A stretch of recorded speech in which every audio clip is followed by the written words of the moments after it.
한동안 정말 말 많았죠. 갑자기 딱 멈춰섰던 대형 국책 사업이 드디어 다시 움직이기 시작했습니다. 오늘은 논란의 중심에 있었던 바로 그 서울 양평 고속도로 사업 재개 소식과 그 한가운데 있는 한 지역 공동체의 간절한 목소리를 자세히 들여다보겠습니다. 네, 바로 이 말 한마디가 지금 상황을 딱 요약해 주는 것 같아요. 대통령실에서 사업을 다시 시작하겠다고 발표하니까 전진선 양평군수가 곧바로 환영의 뜻을 밝혔습니다. 이걸 계기로 이 이야기는 완전히 새로운 국면으로 접어들게 된 거죠. 여기 보이는 13만이라는 숫자, 이게 그냥 인구수가 아닙니다. 바로 이 고속도로 사업이 다시 시작되기만을 간절하게 바랐던 양평군민 13만 명의 염원이 담긴 숫자라고 할 수 있죠. 이번 결정은 그냥 정책 하나를 다시 하는 게 아니라 이분들의 열망에 대한 응답, 그렇게 볼 수 있겠습니다. 자, 그럼 지금부터 본격적으로 한번 들어가 볼까요? 첫 번째로 이 이야기의 가장 핵심이죠. 바로 사업이 다시 시작된다는 소식입니다. 얼마 전이죠. 대통령실에서 이 중요한 사업을 다시 추진하겠다고 발표를 했습니다. 그러자마자 전진선 양평군수가 바로 기자회견을 열었는데요. 정부 계획에 맞춰서 빨리 좀 진행됐으면 좋겠다, 이런 환영 입장을 분명히 했습니다.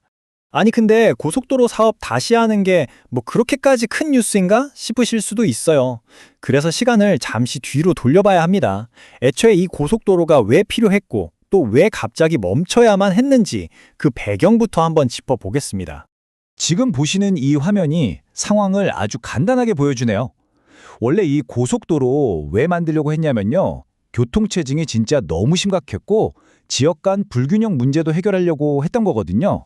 그런데 작년 7월이었죠. 노선을 바꾸는 문제 때문에 특혜 의혹이 막 불거지면서 사업이 그냥 전면 중단돼버린 겁니다. 문제를 해결하려다가 오히려 더 큰 논란만 만든 셈이 된 거죠. 사실 이 고속도로가 양평만을 위한 건 아니에요. 지도를 보면 서울에서 시작해서 하남, 광주를 거쳐서 양평까지, 그러니까 수도권 동부 지역 전체를 잇는 핵심 도로망인 셈이죠. 당연히 교통 문제 해결에도 도움이 되고 더 나아가서는 수도권 전체가 균형 있게 발전하는데 정말 중요한 사업으로 기대를 많이 모았었습니다. 자, 그럼 이제 이 이야기의 가장 중요한 부분으로 들어가 볼게요. 사업이 딱 멈춘 다음에 양평 국민들이 정말 한 목소리로 외쳤던 게 있거든요. 그게 과연 뭘까요? 그걸 알려면 일단 이 IC라는 걸 알아야 하는데요. 우리말로 하면 나들목이죠. 다들 아시겠지만 고속도로로 들어가거나 빠져나오는 길이잖아요. 이게 어디에 생기느냐에 따라서 그 지역으로 사람들이 드나드는 게 완전히 달라지고 경제에도 엄청난 영향을 줍니다. 그러니 주민들 입장에서는 이 IC 위치가 정말 중요할 수밖에 없는 거죠. 네, 바로 이거였습니다. 양평 군민들이 그렇게 원했던 건 바로 강화 IC를 꼭 만들어 달라는 거였어요. 고속도로가 그냥 쌩 하고 지나가는 길이 아니라 우리 지역에 들어와서 실질적인 도움을 주는 길이 되어야 한다. 바로 이 생각이었던 거죠. 사업이 멈췄다고 해서 양평 국민들이 그냥 가만히 있었던 게 아닙니다. 직접 거리로 나와서 집회를 열고요. 동네 곳곳에 현수막을 걸고 우리 뜻이 이렇다고 서명운동까지 벌였어요. 정말 꾸준하고 조직적으로 자신들의 목소리를 내려고 노력했던 겁니다. 자, 이제 다시 현재로 돌아와서 미래를 좀 볼까요? 사업이 재개되는 이 시점에서 양평군이 내건 조건은 뭔지, 그리고 이 고속도로를 통해서 어떤 큰 그림을 그리고 있는지 한번 살펴보겠습니다.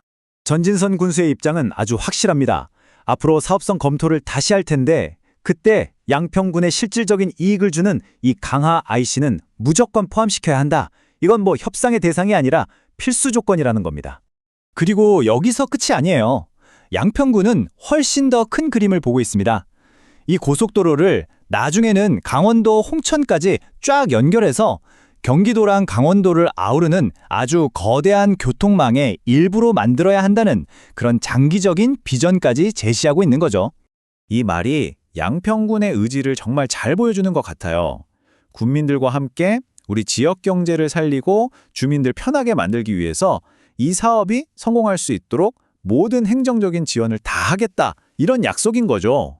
자, 사업은 이제 다시 시동이 걸렸습니다. 하지만 진짜 중요한 건 지금부터겠죠.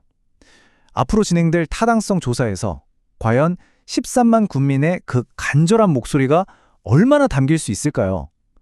결국 그 결과에 따라서 이 고속도로의 최종 노선과 모습이 결정될 겁니다.